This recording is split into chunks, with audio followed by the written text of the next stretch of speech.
Okay okay बच्चा लोग, हमारा नेक्स्ट क्वेश्चन क्या है, ध्यान दीजिएगा। Standard 9th exercise 9.2 surface area and volume, question number 5। Okay, क्या क्वेश्चन हमें दिया है? Volume of a cone is given that, यानी एक हमारे पास ऐसे कोन दिया गया है, इसका जो वॉल्यूम है, वॉल्यूम कितना दिया गया है? 6280 क्यूबिक सेंटीमीटर। हिंदी में इसको बोलते हैं घनफल। घनफल हमें क्या किया है? दिया गया है। और हमें इसका रेडियस दिया गया है, यानी ये जो बेस है इसका रेडियस हमें कितना दिया गया है? 20 सेंटीमीटर। कुछ बुक्स में जो है यहाँ पे करेक्शन है, इंग्लिश मीडियम की कुछ बुक्स में यहाँ पे 30 दिया गया है, बट अगर 30 रख के आप सॉल्व करेंगे तो आपका आंसर प्रॉपर नहीं आता, जो टेक्स्ट बुक के पीछे आंसर दिया हुआ है। इसलिए आप इस 30 की जगह पे क्या कर लीजिए? 20 कर लीजिए। अगर आपको 30 रख के सॉल्व करना है तो मेरी तरफ से एक होमवर्क रहेगा आपके लिए, आप उसको घर पे ट्राई करो और चेक करो आंसर कितना आता है। ओके, और हमें फाइंड आउट क्या करना है? ये perpendicular distance, this is the perpendicular distance, यानी ये h जो है हमें फाइंड आउट करना है। ओके, आई होप क्वेश्चन आपको समझ में आया है। अब हम क्या करते हैं? इस क्वेश्चन को सॉल्व करते हैं। ठीक है, देखिए हमें पहले क्या दिया गया है? हमें दिया है वॉल्यूम ऑफ ए कोन, कितना दिया गया? 6280 क्यूबिक सेंटीमीटर। ओके, यानी हमें जो है शंकु का घनफल दिया गया। ओके, कितना दिया गया है? 6280 घन सेमी। ओके, नेक्स्ट हमें क्या दिया गया है? बेस रेडियस, हम उसको डायरेक्ट रेडियस लिखते हैं आर। आर हमें कितना दिया गया है? 20 सेंटीमीटर, यानी 20 सेमी। एंड हमें फाइंड आउट क्या करना है? इसका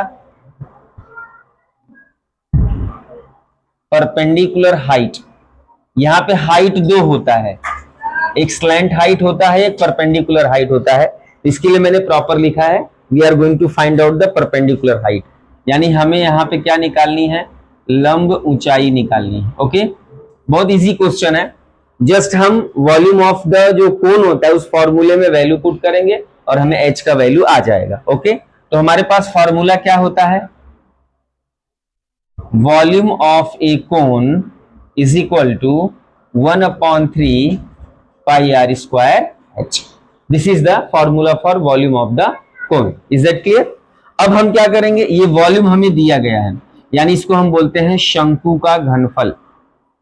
शंकु का घनफल हमें कितना दिया? 1/3 pi r square h। Okay, अब क्या हो जाएगा? Therefore this value is given that 6280 is equal to 1/3 into. Okay, अब हमें जो है यहाँ पे पाई का वैल्यू हम क्या ले लेते हैं? 22/7। ओके, अगर आपके क्वेश्चन में ऐसे डॉट डॉट डॉट करके दिया होगा पाई इज इक्वल टू 3.14, तो हम क्या करेंगे? यही वैल्यू कंसीडर करेंगे। So here we take 3.14 and r radius हमें दिया है 20 स्क्वायर और into h. This h we are going to find out. Okay, ये एच क्या करना? हमको फाइंड आउट करना है। अब हम क्या करेंगे? जो वैल्यू इस तरफ है सबको इस तरफ लेके आएंगे, तो क्या हो जाएगा? देखिए जरा, ये हो जाएगा 6280 इंटू नीचे वाला वैल्यू ऊपर आ जाएगा। नॉर्मल सिंपल कैलकुलेशन है, कोई बहुत ज्यादा इसमें बड़ी कैलकुलेशंस नहीं है। ये कितना हो जाएगा? 3.14 इंटू 20 का स्क्वायर, तो हम इसको 20 इंटू क्या लिख लेते हैं? 20 is equal to h। Okay, अब हम क्या करेंगे? इसको एक एक करके कैंसिल करते हैं। ध्यान दीजिएगा, अगर हम इसको 0 से 0 कैंसिल कर सकते हैं। अब ये जो 314 है इसका डबल क्या दिया? 624, यानी जब हम इसको कैंसिल करेंगे ये हो जाएगा 0.01, और जब हम इसको कैंसिल करेंगे तो इसको कैंसिल करने पे कितना आएगा? 2 आएगा। क्यों? 314 का जो डबल है वो क्या दिया गया यहाँ पे? 628। ओके, और अब 1 टाइम्स से कैंसिल हो जाएगा, बट डेसिमल के बाद हमें 2 डिजिट चाहिए, इसलिए हमें कितना लिखना पड़ेगा? 0.01, और इसलिए कुछ कैंसिल होगा। यस, इस 2 से क्या करेंगे? हम इस 2 को क्या कर देंगे? कैंसिल कर देंगे। ओके, अब देखिए हमारे पास रिमेनिंग क्या क्या बचता है। हमारे पास बचेगा h is equal to 3/20 into 0.01। Okay, अब इस 0.01 को डेसिमल हटाने के लिए हमें यहाँ 100 से मल्टीप्लाई करना पड़ेगा, और 100 से जो हम डिवाइड करेंगे वो 100 कहाँ आ जाएगा, ऊपर। Got it.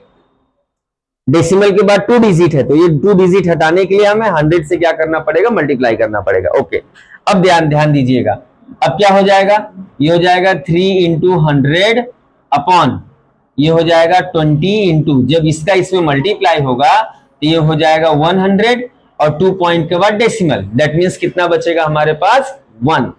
तो 1 का कुछ मतलब नहीं। अब हम इसको कट करते हैं, 0 से 0 कट गया, 2 1 सा 2, 2 5 सा 10। अब हमारे पास क्या बच गया, 3 इंटू 5 एंड क्या हो गया, 3 5 सा 15। This is the value of h। क्या है ये, सेंटीमीटर। तो this is the height. Height हमारे पास कितना आ गया, परपेंडिकुलर हाइट, नॉट हाइट। तो इसका लास्ट आंसर हम लोग लिखेंगे, therefore perpendicular height is 15 centimetre. इसलिए लंब ऊंचाई कितनी हो जाएगी, लंब ऊंचाई 15 सेमी होगी। ओके, मैं उम्मीद करता हूं बहुत अच्छे से आपको कैलकुलेशन समझ में आया होगा। कैलकुलेशन नहीं समझ में आया, वीडियो को पॉज करके रोक के आप अच्छे से की कैलकुलेशन समझिए। उसके बाद भी नहीं समझ में आया तो मुझे बोलिए, मैं इसी सेम प्रॉब्लम का दूसरा वीडियो आपको और इजी तरीके से कैलकुलेशन करके देता हूं, जिससे आपको अच्छे समझ में आए। वीडियो अगर अच्छा लगा हो तो जरूर लाइक करिए, ज्यादा अच्छा लगा हो तो कमेंट भी कर दीजिए, और अगर बहुत अच्छा लगा हो तो चैनल को सब्सक्राइब करिए और अपने सभी दोस्तों को बताइए। Thank you.